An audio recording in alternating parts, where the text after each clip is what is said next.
Verse 9 to 10. Ready, read? And let us not be weary in well-doing, for in due season we shall reap if we faint not. As we have therefore opportunity, let us do good unto all men, especially unto them who are of the household of faith. Panginoon, i-bless mo po ang iyong lingkod at ang iyong salita sa pangangaral at abutin mo po ang bawat nakikinig sa pangalan ni Jesus. Amen. Upo na po kayo. Ayan. So, well-doing for Christ. Yan po ang ating outline. No? Well-doing for Christ. So, yung pong paggawa natin ng mabuti para sa Panginoong Hesukristo. Kung nabasa nyo dyan sa verse 9, na wag daw tayong mapagod sa paggawa ng mabuti. Huwag mapagod sa paggawa ng mabuti.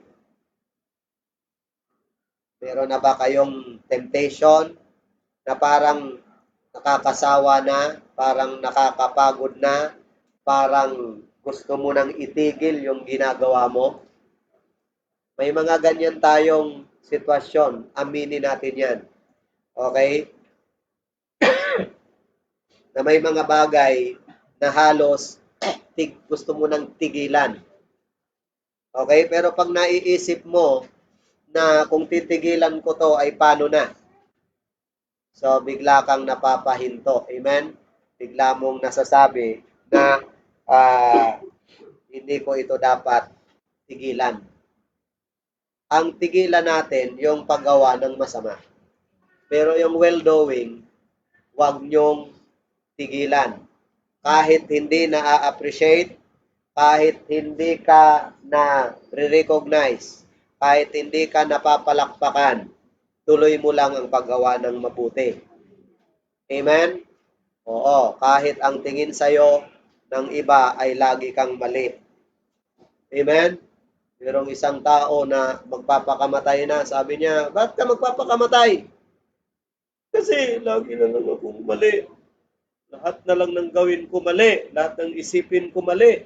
Lahat na lang mali. Sabi nung niya, nagkakamali ka. O, kita mo yan? Nagkakamali pa. Di ba? O, lahat na lang gawin niya, isipin niya, mali. O, kaya sabi niya, wala nang nagmamahal sa akin. Lagi na lang akong mali. Nagkakamali ka. O, kita mo yan? Okay? So, huwag kasi tayong umasa, no? Na ang tao 100% i-appreciate ka. Amen? So, dito po sa sinulatan ni Pablo, simbahan ito, Galacia. Okay? Ito yung mga tao na laging gala. Okay? Galacia. Okay? So, dapat zero, no? Itong mga taong to, sa Galatian, huwag niyong gaano i-take note yung joke ko, ha? Kasi baka, yung mga biroan namin na 90% joke ay 10% message, ay baka tutuhanin nyo. Biroan lang po yun, amen? Hindi po yan totoo, ha? Brother Marlon, ha? Hindi totoo na 90% joke at 10% message. Okay. Hindi naman 90%. Mga 89. Okay. Okay. So, meron kaming sa Bible school. Meron kaming discussion dati. Di ba si Satanas daw ay tatay ng kasinungalingan, di ba? So, lahat ng sabihin niya daw ay kasinungalingan. Amen? Walang tama sa sinasabi niya. Okay? So, pati pala yung pag-appear niya sa mga tao na nagpapakilala siya kung sino siya. Amen? Ay possible na di rin totoo. Okay? Bawa, sabihin niya, ako si Satanas. Okay? So dahil ano siya, father of lies, pati yon ay di totoo. Okay? Kaya nga ang tanong na lang namin, ano na lang pala? Ano na lang pala ang totoo sa kanya? Kasi sabi ng John 8:44, walang katotohanan sa kanya. Okay? Pag nagsasalita siya ng katotohanan, siya ay nagsasalita sa ganang kanya sapagkat siya ay tatay ng kasinungalingan. Okay? So, pero explanation naman doon ay yung mga description ng Panginoon patungkol kay Satan, patungkol sa kanya, totoo. Lahat yon totoo. Okay? Pero pagka si Satanas ang mag-describe ng sarili niya, yon ang madalas hindi totoo. Okay? So, kaya kung galing sa kanyang bibig, hindi ka panipaniwala. Amen? Okay? So, maaaring flattery, maaaring lies. Okay? Pero, pag sa harap ng Diyos, kaharap niya ang Diyos, ay nauobliga si Satanas dahil nanginginig siya sa harapan ng Diyos. Nauobliga siyang magsabi ng totoo. Amen? Nauobliga. Halimbawa, nung tanungin ng Diyos si Satanas, nasaan si Job? Nakita mo ba si Job? Walang kagaya niya sa lupa. Di ba? Sumagot ng matino. Amen? Pero may dugtong, di ba? Sabi niya, kaya mo lang naman. Kaya ka lang naman pinaglilingkuran ni Job eh. Dahil binibless mo eh. Binibless ba talaga ng Panginoon si Job? Oo, binibless. So tama yung sinasabi ni Satanas. Kasi nauobliga siya dahil ang kaharap niya, King of Kings and Lord of Lords. The great God. Amen? Okay? So, na pumasok lang sa isip ko yung lagi na lang akong mali. Okay. So, lagi na lang mali. Okay. So, well-doing for Christ. Ang condition nitong church ng Galatia, ang common condition sa buhay nila, ang marami sa kanila ay error doing na noong panahong sinulatan sila ni Paul. Okay? At ang ilan sa kanila ay nag-uumpisa pa lang, mga bago pa lang. Nag-uumpisa pa lang gumawa ng mabuti. Okay? At ang iba naman sa kanila ay well-doers talaga. Okay? Ano nga? Ang ina-addressan ni Paul ay mga miyembro na error doers na, mga matatagal ng nagsawa na, okay? Sila ay mga napagod na at sila ay naging apostate na. Sabihin, pumanig na doon sa apostasy. Okay? Naniwala na doon sa pipirma ng clearance. Mga ganon. Okay? So, nag-submit na sila ng clearance. Mga ganon. Error doer na sila. Tapos, ang iba, mga bata pa. So, kaya sinulatan ni Paul na, gumawa kayo ng mabuti. Well-doing. Don't worry. Don't be weary. Sinulatan niya kasi nakikita niya mga bagong baptized to, mga bago to, dapat maagapan. Okay? So, kaya in-encourage niya. At concerned si Paul sa mga ilan na talagang well-doers. Na kahit may pandemic, nasa church. Na kahit may sakit, ay tuloy-tuloy lang na nagpipray, tuloy-tuloy lang na ginagampanan ang gawain sa Panginoon. Amen? Na kahit may mga obstacle sa buhay, ay hindi nagsasawang maglingkod sa Panginoon. Amen? Ang tawag yan, mga well-doers. So kaya, ito ay nararapat i-preach, lalo na sa panahon natin. Na bawat isa sa atin, maging well-doers for Christ. Okay? Well-doers for Christ. So, 4 na puntos. Number 1, the command to obey. Sabi diyan, isang command na dapat sundin at nararapat sundin. Okay?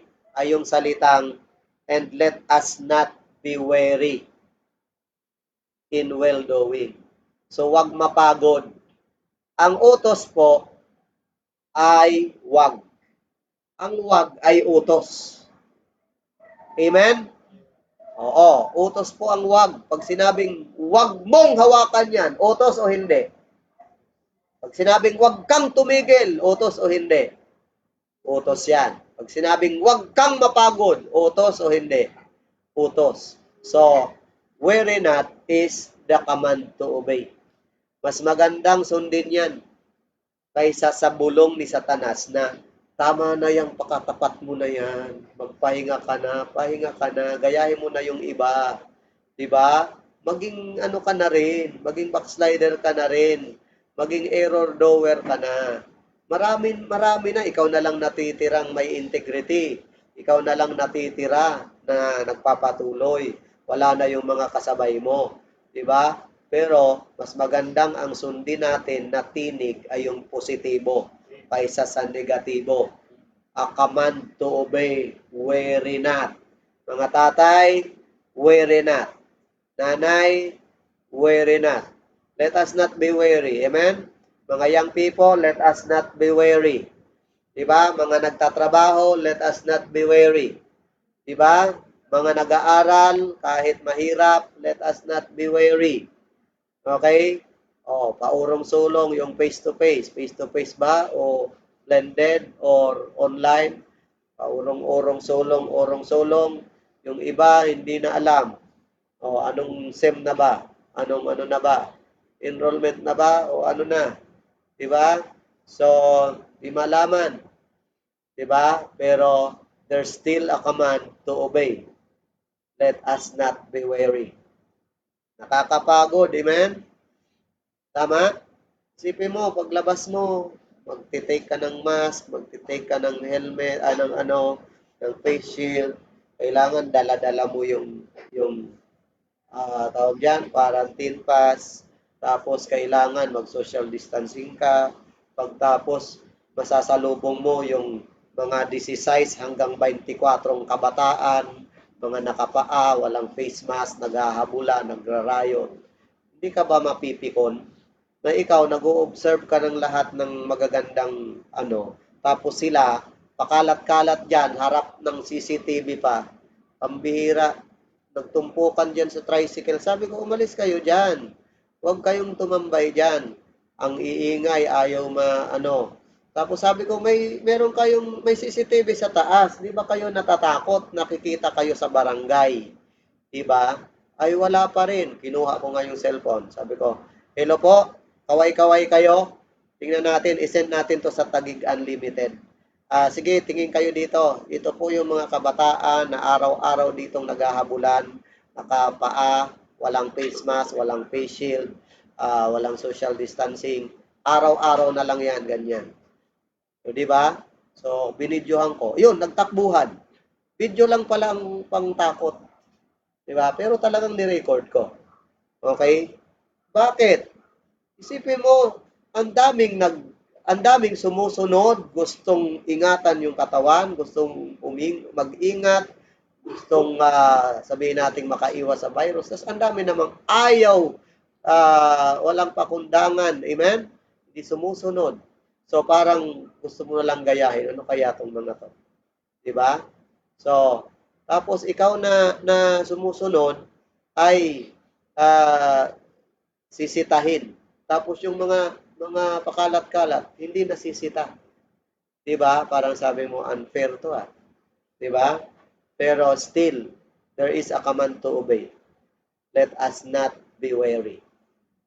'Di ba? Kaysa pumatol ka at ibaba mo ang level mo, tuloy mo lang yung tama. Amen? It is not always easy, but it is always right. To do good is always right. So let us not be weary. Amen? So a command to obey. So number 2, the commitment to observe. Okay, the commitment to observe. Sabi diyan, and let us not be weary in well-doing. Well-doing sa verse 9. Pagdating sa verse 10, sabi diyan, As we have therefore opportunity, let us do good. Okay? So, ibig sabihin, do good in every opportunity. That is our commitment to obey or to observe. As believers, let us observe this commitment. We are committed to do good. We are not committed to do evil. We are not committed to be an sabihin nating example for wickedness.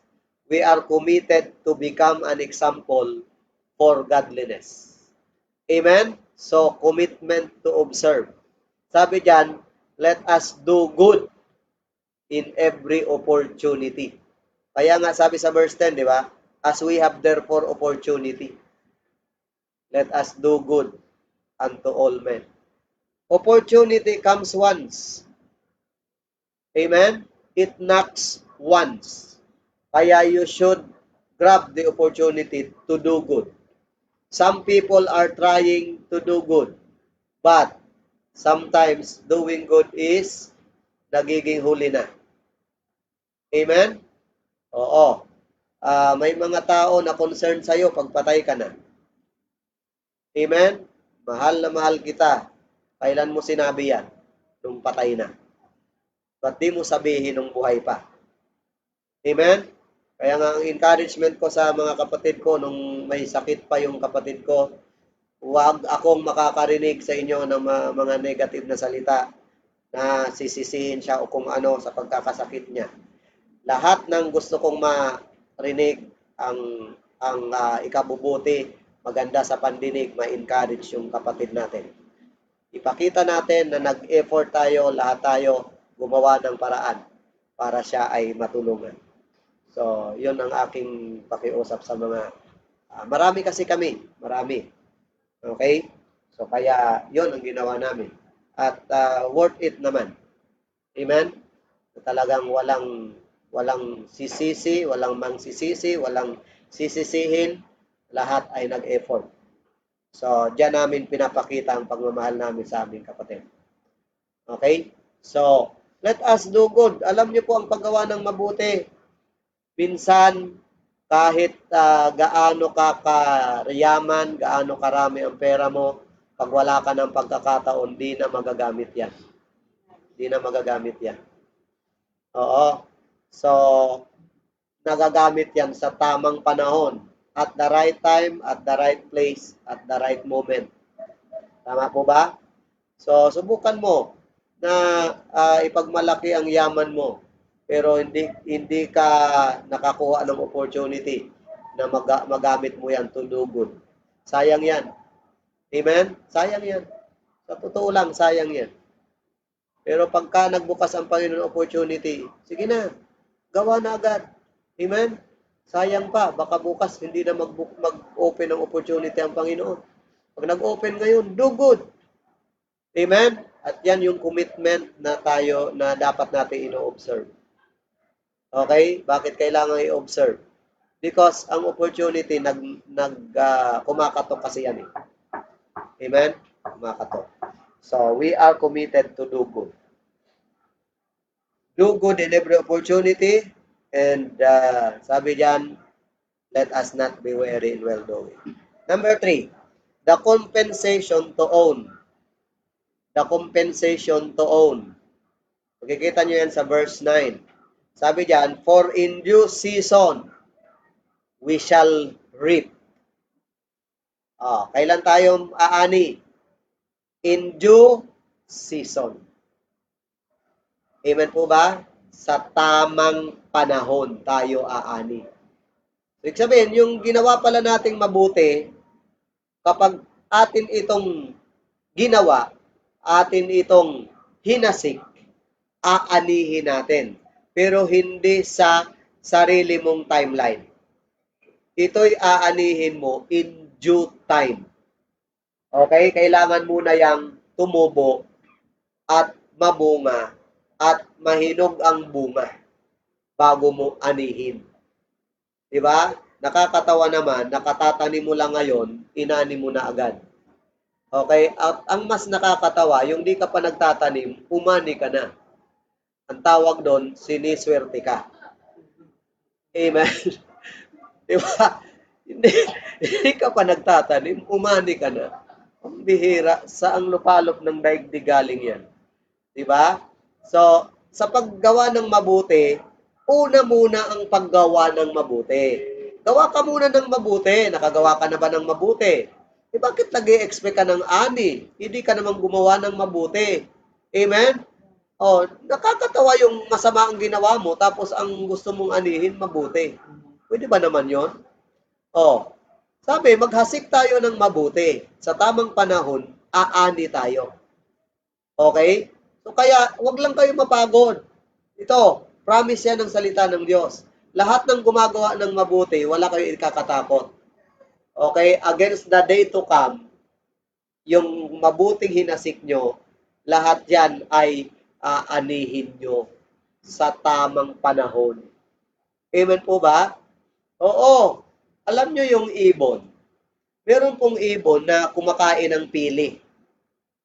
Yung agila, yung lawin, yung uwak. Kumakain niya ng pili. Okay? Kumakain niya ng, alam niyo yung pili? Sa mga Bicolano, alam nila yung pili. Saka yung talisay. Okay? Pag tinuka ng ibon yan, ang kinakain lang ng ibon, yung balat. Okay? Kinakain nila yan. Tapos lilipad sila kung saan-saan. Pero pag nakakain na nila yung balat, ihuhulog nila yung seed. Tapos, pag napadaan na naman sila sa may puno ng pili or talisay, kakain na naman sila, lilipad naman sila, yung balat nakain nila, yung seed malalaglag. Sa kakaikot nila sa mundong ito, ang daming mga pili na nagkalat na mga puno na malalaki, mga talisay, na ang dahilan, yung mga nalaglag yan ng mga agila na yan or uwak o kung ano, galing sa bibig nila na nailaglag nila at tumubo. Ganon ang ating buhay. Kahit saan ka ipadpad, magtanim ka ng binhi, hanggang sa mahilo ka na sa darating na panahon dahil sa dami mong hinasik, tuloy-tuloy na ang iyong ani. Amen? Na hindi mo alam, di ba? Nagtutunugan yung ano mo, di ba? Yung kaban mo. Amen? Bakit? Kasi yung mga tinanim mo, ba, na-convert na pala into peso. Amen po? Na-convert na pala into a material, financial, and spiritual blessings. So, continue to do good because merong compensation na ating sasarilinin, aariin someday. At iyan po'y individually. Oo, pakiusap, hindi yan saklaw, hindi mo saklaw yung bawa. O total, si Papa naman ang gumawa ng mabuti, damay na kami niyan. Amen? Total, si asawa ko naman gumawa ng mabuti, damay na kami niyan. Hindi. Merong ganyan paminsan-minsan, pero meron tayong individual responsibility. Okay? Individual sowing and individual reaping. You should do it. Amen? Kaya ang laging tanong dapat sa atin, ano ang tinatanim ko ngayon? Bad or good? O, anong tinatanim mo? Amen? Sometimes yung law of harvest, pag pinag-aralan nyo ang ganda, merong 7 laws of harvest eh. Okay? Meron doon, sometimes yung tinanim natin, sobra ang ating inani. Walang law of harvest, naghahanap ako pero wala akong nakita, na yung tinanim mo, kulang ang inani mo sa tinanim mo. Kulang ang inani mo. Merong sobra ang inani mo, pero walang kulang ang inani mo. Maraming tanim mo, kunti inani mo, walang ganun. Okay? Pag nagtanim ka, according sa tinanim mo, yun ang ani. Pero sometimes, yung tinanim mo, sobra pa ang inani mo. Okay? Pero ang nakakatawa nga, yung umaasa kang aani na di ka naman nagtanim. Amen? So the compensation to own. Kaya nga ito mga kapatid, bawat isa sa atin magsagawa ng kanya-kanyang trabaho sa Panginoong Jesucristo. Okay? Kasi siya ang nagmo-monitor niyan. Personally, minomonitor ni Jesus Christ ang bawat ginagawa natin. Amen? At someday daw sa ating pagharap, di ba? Bilang sa Bema judgment, correct? Yung ano yung tawag doon sa Bema judgment? Yung ibang judgment seat of Christ. Yan. Sa judgment seat of Christ, every one of us. Nabasa niyo ba yan? Ang rewarding, everyone. Basa. Verse 2 Corinthians 5 verse 10. Pakibuksan niyo po. Okay? 2 Corinthians 5:10. Pagdating ng awarding ba, paano? O, baka yan yung tanong, ha? In due time, paano ang awarding? Verse 10. For we must all appear before the judgment seat of Christ, that everyone may receive the things done in his body, according to that he had done, whether it be good or bad. So ano daw sabi? Everyone. So hindi by family, di ba? Everyone, di ba, ay tatanggapin yung bagay na ginawa niya. Kaya nga ang pakiusap na lang ni Paul sa verse 9, wherefore we labor, that whether present or absent, we may be accepted of Him. O, di ba? So, ang sabi ni Paul, nandyan ako o wala, present or absent ako, sinisikap kong mag-labor. Amen? Oo, kaya sabi ko sa mga kapatid ko, pag ako nakauwi, magpipreach ako dyan sa funeral. Amen? Pag di ako nakauwi, magpipreach pa rin ako sa funeral. I-record ko lang. Bakit? Whether present or absent, I will preach God's word. Amen? So, hindi ako papayag na hindi makapangaral sa burol ng aking kapatid. Diba? The compensation to own. We should do the work of an evangelist. Amen? So, number 4, panghuli. The command to obey, the commitment to observe, the compensation to own, the condition to overcome. There is a condition we must overcome. Yung word na fainting. Sabi diyan, if we faint not. Okay? So, yung word na yan, yung faint na yan, ay hindi lang po yan fainting na physically. Okay? Nung ang kapatid ko po ay hindi pa siya na mamatay. Ang daming sakripisyong ginawa namin, fatigue, patong-patong yan, stress, pressure, dami. Talagang sumasakit, nagmamigraine ako, etc. Sa kakaisip, kakaasikaso ng ano. Lahat yan, hindi ko nararamdaman. Hindi ko, kumbaga, wala. Hindi ako sumusuko, hindi ko ramdam. Yun ay marahil ay natitiis, kayang tiisin, at di mo na naiisip na manglupaypay pa.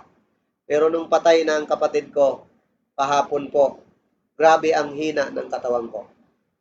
Bagsak yung aking katawan. Talagang ako'y nakahiga na ang sasakit ng mga kaso-kasuan ko, pati ulo ko ang sakit, grabe. Talagang sabi ko, bakit kaya ganito?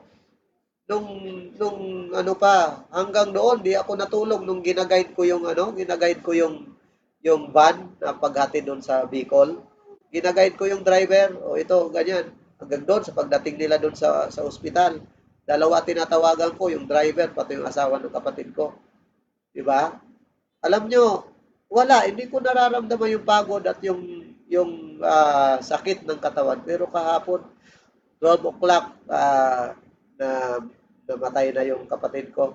Pagdating ng 3 ng hapon, yung mga yung mga buto ko, Grabe, ang hihina na. Para akong lantang gulay na.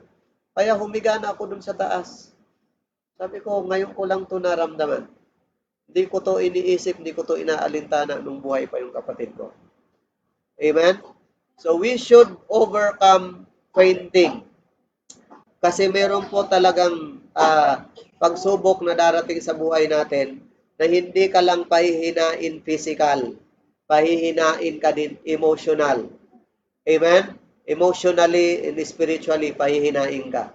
Pero still, ang utos, huwag kang papayag na manlupaypay. I-overcome natin yan by the grace of God. Kaya sabi ng mga kapatid ko kanina, o kano, kumusta ka na Jun? Ayos ka na? Sabi ko, okay na ako kasi linggo ngayon. Amen? Bawal magkasakit pag linggo. Hindi umiepekto ang gamot pag linggo.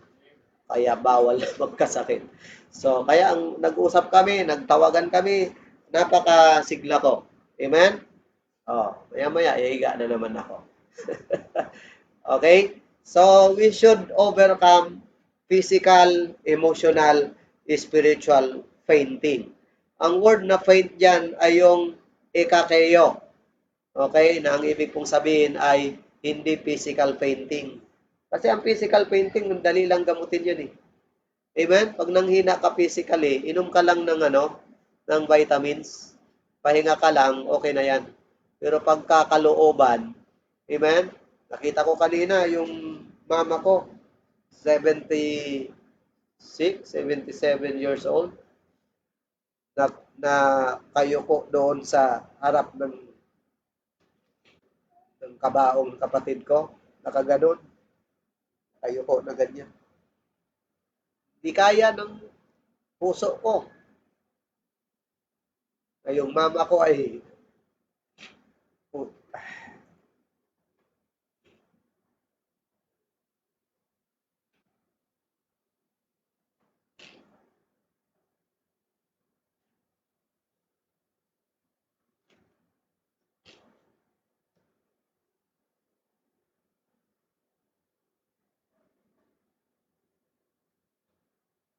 ito ang nagawa ng pandemic na to sa atin. Amen? Gusto mong i-comfort,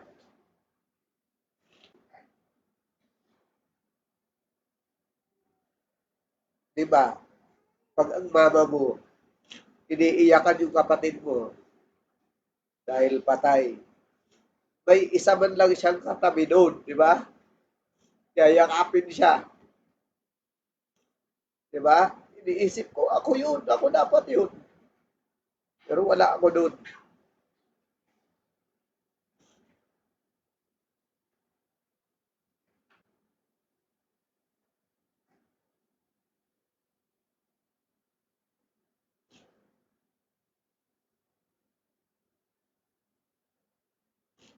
Sabi ko sa kapatid ko kahapon, huwag ka na umiyak. Tapangan mo. Sabi niya sa akin kanina, ba't ka umiyak? Sabi mo, tapangan mo. Ikaw pala yung iyakin eh. Eh kung hindi ko kaya, pag tungkol kay mama, na makikita kong malungkot siya, talagang iniiyakan niya yung mga ilang beses na ang mama ko ay nakaranas na umiyak dahil may namatay siyang anak, asawa, apo, o kung ano pa. Iba ang damdamin, amen, ng magulang. Kumbaga para sa akin, mga kapatid, dapat yung mga ganong edad ay kaligayahan na ang nararamdaman. Amen. Kasiyahan na. At kung mayroon mang ganito, di naman talaga maiiwasan na may mamatay. Yung kahit papano, ready siya. So, nandun dapat kami na magsasabing, okay lang yan, ready lang, normal yan. Diba? Kaya makita nyo mga kapatid, ibang dating, ibang bigay sa atin itong pandemic na to. na yung gusto mong comfort na ipakita sa iyong mga minamahal, hindi mo magawa. Iba ang comfort ng pera kaysa sa comfort ng presensya. Ang presensya, kahit wala kang pera nandyan, ang presensya higit pa sa bilyon ang halaga.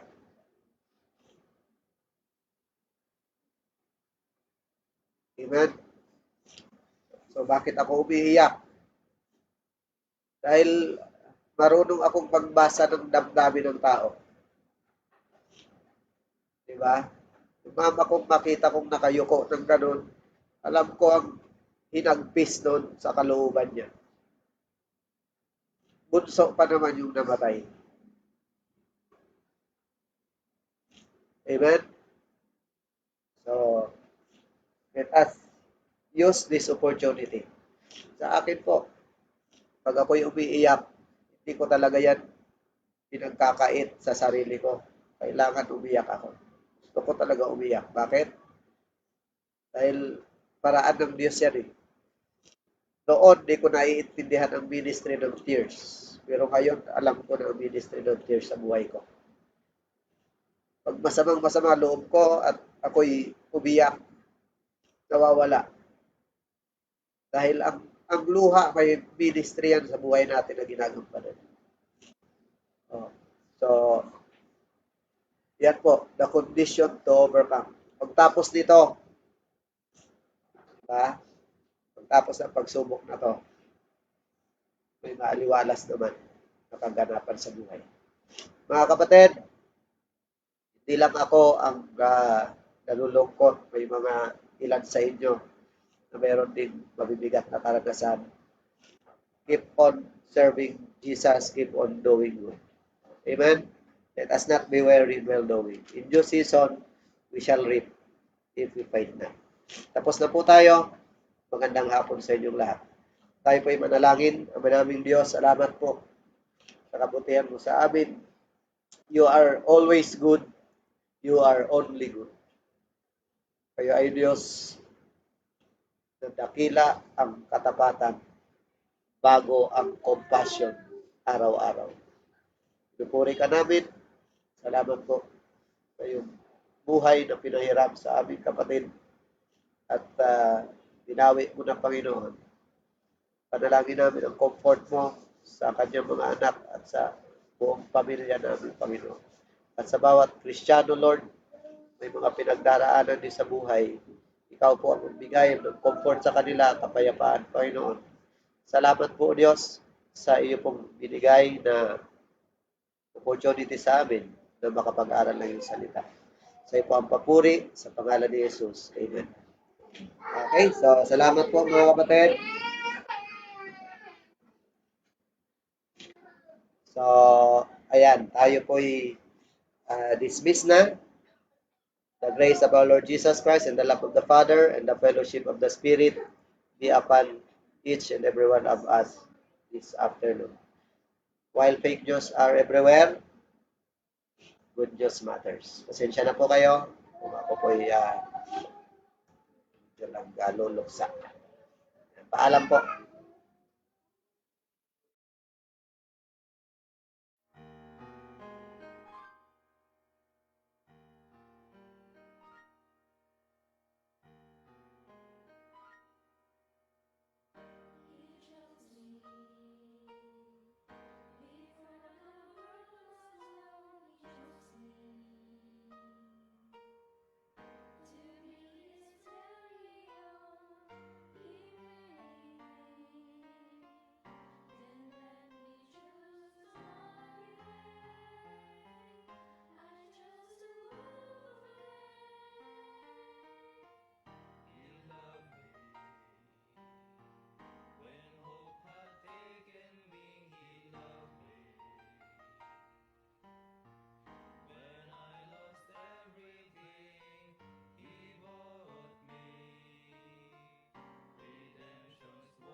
A simple thank you is all it takes.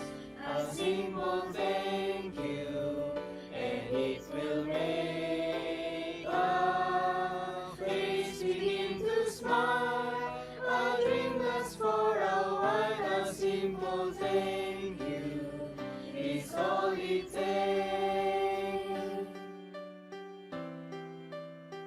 A simple thank you can mean so much. A simple thank you is like a touch